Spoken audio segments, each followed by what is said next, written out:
ধারের এক ঘাস বনে হাঁসের একটি বাসা ছিল। সেই বাসায় সে একটি ডিম পাড়ে।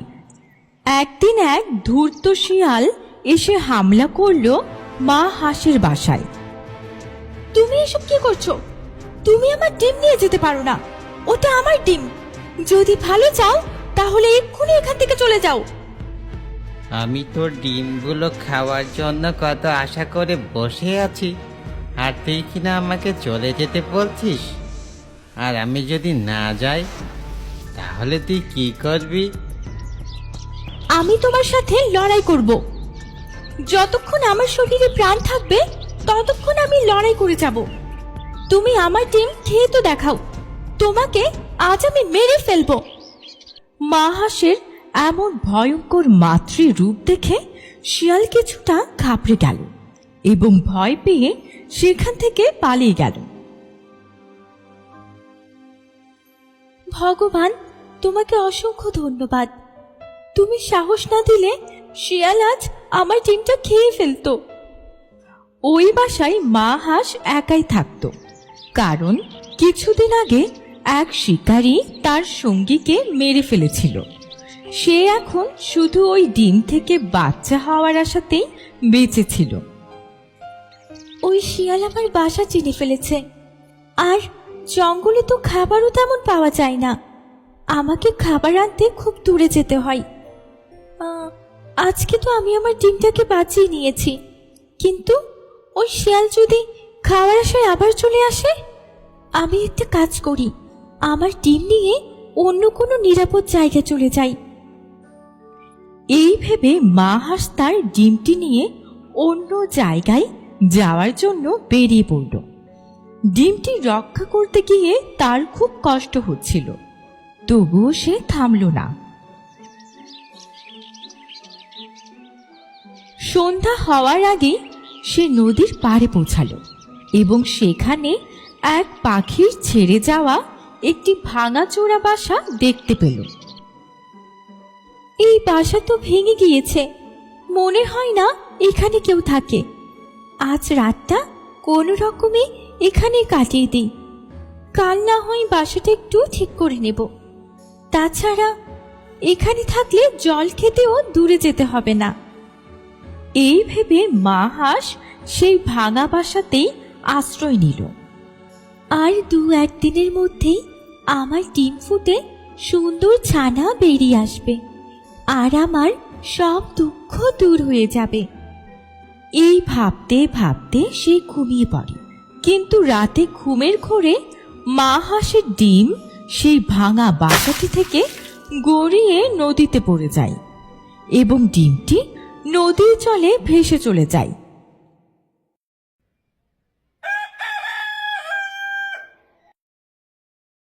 সকালে ঘুম ভেঙে চোখ খুলে মা হাঁস দেখে তার ডিম বাসায় নেই। এটা কি হয়ে গেল? আমার ডিম কোথায় গেল? শিয়ালের ভয়ে নিজের বাসা ছাড়লাম, তবুও আমি আমার ডিমটাকে রক্ষা করতে পারলাম না। মা হাঁস ফুপিয়ে কাঁদতে লাগলো। এদিকে ভাসতে ভাসতে ডিমটি অনেক দূরে নদীর এক পাড়ে গিয়ে ঠেকল। সেখানে সূর্যের কড়া তাপে ডিম ফুটে খুব সুন্দর একটি হাঁস ছানা বেরিয়ে এলো। ছানাটি ভয় পেয়ে তাড়াতাড়ি পাড় থেকে উঠে এক গাছের গোড়ায় গিয়ে লুকিয়ে পড়ল। এখানে তো কেউ নেই, কিন্তু আমি যখন ডিমের ভিতরে ছিলাম তখন তো কারো গলার আওয়াজ শুনতাম। তাহলে সেটা কার আওয়াজ ছিল? ছানাটি সেই গাছের গোড়ায় কিছু খাবার পেল, আর তাই খেয়ে সেখানেই লুকিয়ে রইল। অন্যদিকে পাগল প্রায় মা হাঁস নদীর ধারে কাঁদছিল। হে নদী, তুমি আমার ডিম ফিরিয়ে দাও। 2-1 দিনের মধ্যেই ডিম ফুটে আমার ছানা বেরোনোর কথা ছিল, তুমি আমার ডিম ফিরিয়ে দাও। কি হয়েছে বোন, তুমি এমন করে কাঁদছো কেন? এই নদীতে আমার ডিম পড়ে গিয়েছে, কিন্তু নদী আমার ডিম ফিরিয়ে দিচ্ছে না। আমি নদীর কাছ থেকে আমার ডিম ফিরিয়ে নেবই। কা কা বকবন মনে হয় ডিম হারিয়ে দুঃখে বেচারি একেবারে পাগল হয়ে গেছে। ও ওর স্মৃতি হারিয়ে ফেলেছে। তুমি আমার সাথে চলো। নদী আমাকে বলেছে যে সে তোমার ডিম ঠিক ফিরিয়ে দেবে। কিন্তু নদী আমার সাথে কথা বলছে না কেন? সে আমার ডিম চুরি করেছে বলে ভয় পাচ্ছে। যদি সে আমার ডিম ফিরিয়ে না দেয় তবে আমি নদীর সব জল খেয়ে নেব। বকবন একে সাথে নিয়ে যাওয়াই ভালো হবে, একেবারেই পাগল হয়ে গেছে। নদী আমাকে বলেছে যে সে তোমার ডিম ঠিক ফিরিয়ে দেবে। চলো মা হাঁস, তুমি এখন আমার সাথে চলো। বক সান্ত্বনা দিয়ে মা হাঁসকে তার নিজের বাসায় নিয়ে গেল। বকের বাসায় থাকতো তার ছানা। মা, তুমি এনাকে কোথা থেকে নিয়ে এসছো? বাবা, তোমার এই হাঁস মাসিকে নদীর ধারে পেয়েছি। এর ডিম নদীতে পড়ে গেছে আর সেই শোকে এ পাগল হয়ে গেছে। মা, তাহলে তো ওনার খুব দুঃখ। হ্যাঁ বাবা, একজন মায়ের কাছে তার সন্তান হারানোর চেয়ে বড় কষ্ট আর কি হতে পারে? আমি নদীর কাছ থেকে আমার ডিম ফিরিয়ে নেব। নদী যেখানে লুকিয়ে রাখুক সে রাখতে পারবে না।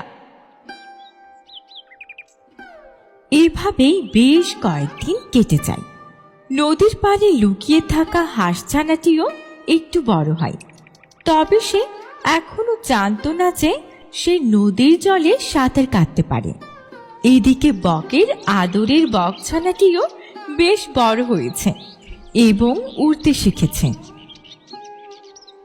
তুমি তো বলেছিলে নদী আমার ডিম ফিরিয়ে দেবে, কিন্তু দিল কই? বকবন এর শরীরে প্রাণ তো আছে, কিন্তু এ বেঁচে থেকেই মরে গিয়েছে। আমরা তো কিছুই করতে পারবো না। বাবু, তুমি এবার শান্ত হয়ে বসো। সেই কখন থেকে উড়ছো, তোমার কষ্ট হবে। এখন নতুন উড়তে শিখেছে, ওকে বারণ করো না। যত উড়বে তত ডানা শক্ত হবে। মা, আমার একটুও কষ্ট হচ্ছে না, ইচ্ছে করছে অনেক দূর পর্যন্ত উড়ে যাই। যাও, কিন্তু সন্ধ্যার আগেই বাসায় ফিরে এসো। বকছানা মনের আনন্দে উড়তে উড়তে নদীর ধারের সেই গাছটির কাছে গিয়ে বসল, যার গোড়ায় হাঁসছানাটি লুকিয়েছিল। ছোট্ট বন্ধু, তুমি কে আর এখানে কি করছো? তোমার মা কোথায়? মা? মা আবার কি? আমি তো জানি না। মা হলেন তিনি যিনি আমাদের জন্ম দিয়েছেন এবং আমাদের খুব ভালোবাসেন। কিন্তু আমি তো কাউকে চিনি না। ডিমের ভিতরে থাকতে একটা গলার আওয়াজ শুনতাম, কিন্তু ডিম থেকে বেরোনোর পর কাউকে দেখতে পাইনি আমি। নদীর পাড়ে জন্ম নিয়েছে আর কাউকে দেখতে পায়নি? একে দেখতেও তো একদম হাঁস মাসির মতো। তুমি কি উড়তে পারো?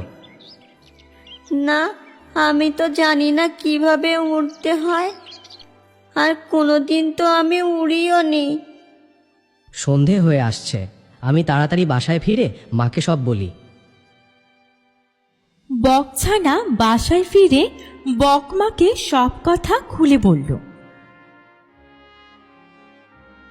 পরদিন সকালে বকছানা তার মা বক আর মা হাঁসকে নিয়ে সে গাছের গোড়ায় গেল। হাঁস বোন, এবার তুমি নদীর কাছে তোমার ডিম ফেরত চাও। হে নদী, ও নদী, তুমি আমার ডিম ফিরিয়ে দাও। আমি কবে থেকে অপেক্ষা করছি। মায়ের সেই চেনা গলার আওয়াজ শুনে হাঁসছানাটি ঝোপের আড়াল থেকে দৌড়ে বেরিয়ে এলো। মা, আমার মা, আমি আমার মাকে খুঁজে পেয়েছি। এই তো সেই গলার আওয়াজ যা আমি ডিমের ভিতর থেকে শুনতাম। মা হাঁস তার বাচ্চাকে দেখেই চিনতে পারল এবং আনন্দে ডানা প্রসারিত করে তাকে জড়িয়ে ধরল। এভাবে বক ও বক ছানার সাহায্যে মা হাঁস তার হারানো ছানাকে ফিরে পেল।